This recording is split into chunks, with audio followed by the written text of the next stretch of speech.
Media is used in our lives nearly every day, from our computers to our smartphones, televisions, and even radios in our car. It's a really helpful advantage that we have to know what's going on.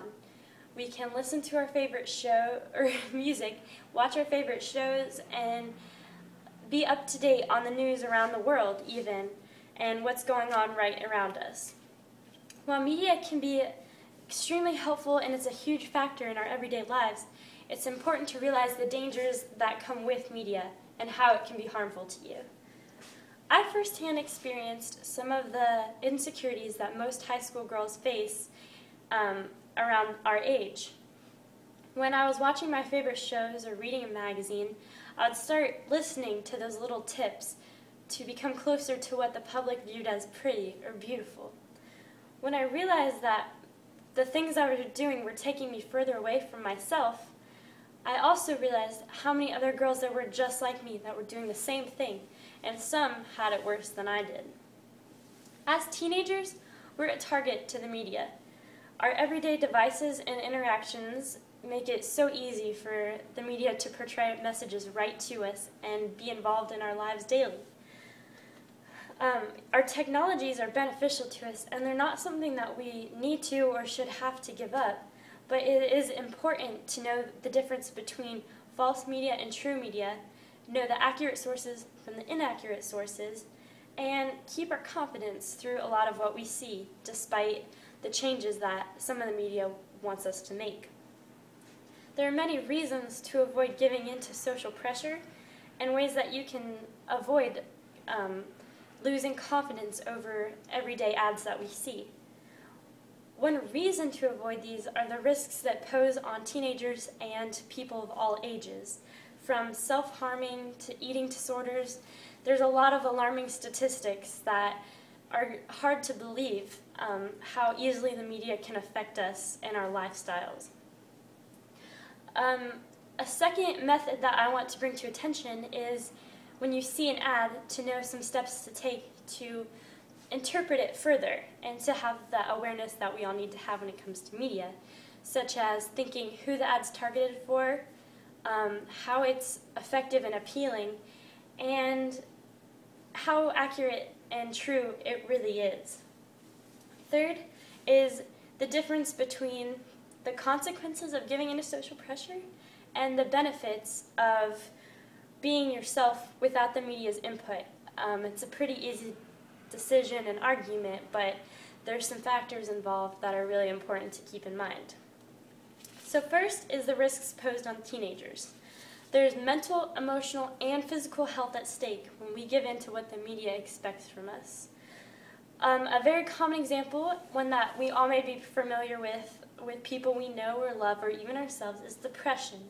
There are many forms and severities of depression, but it can affect us all easily, and media allows for that, whether the people in charge of marketing realize it or not.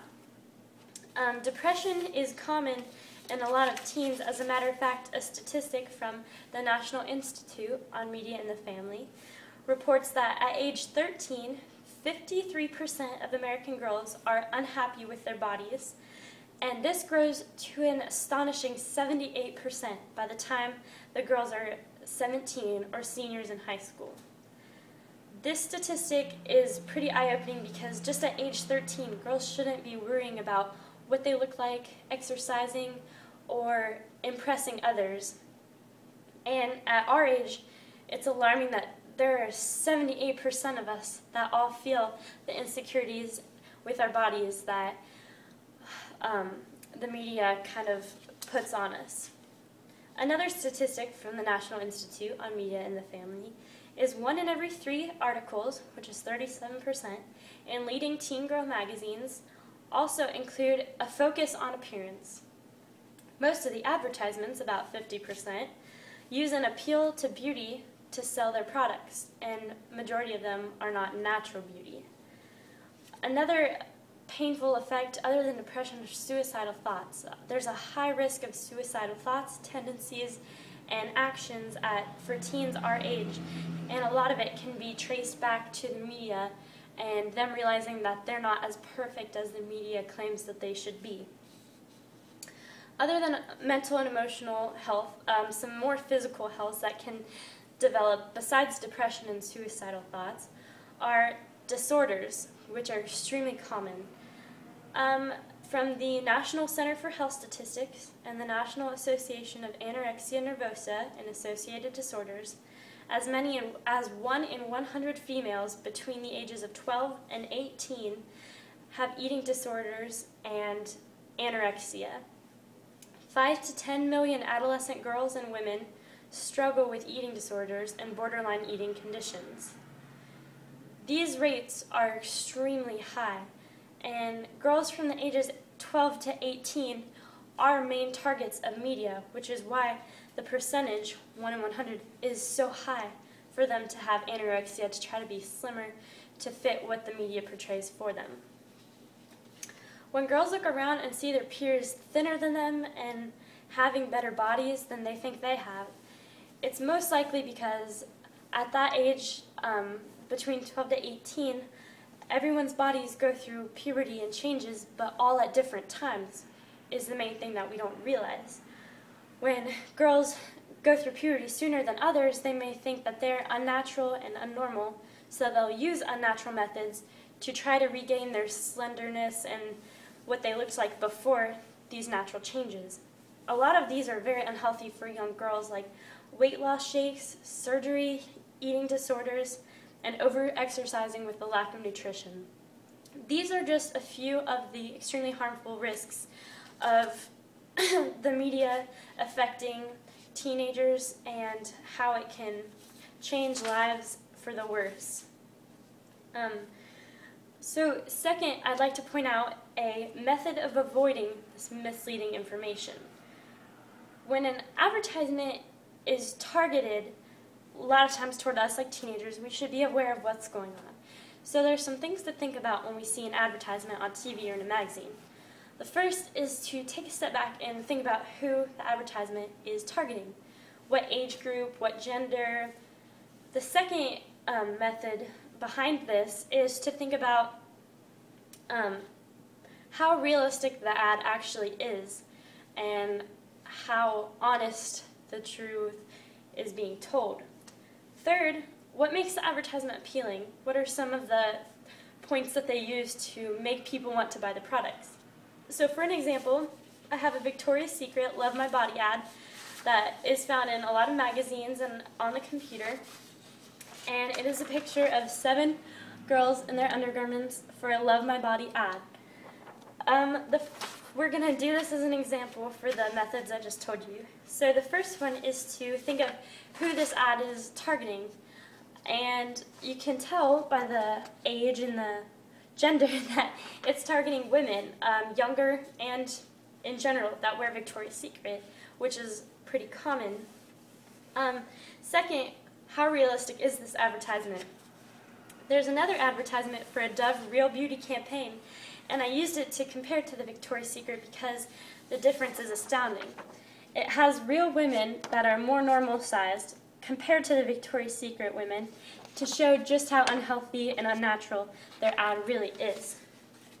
And third, what makes the advertisement so appealing?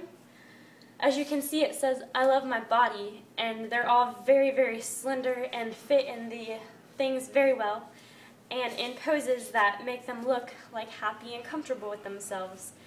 When girls see that and see the "Love My Body" caption, they may think, I can't love my body fully until I look like that. And this is one of the many dangers that we can run into every day in our media.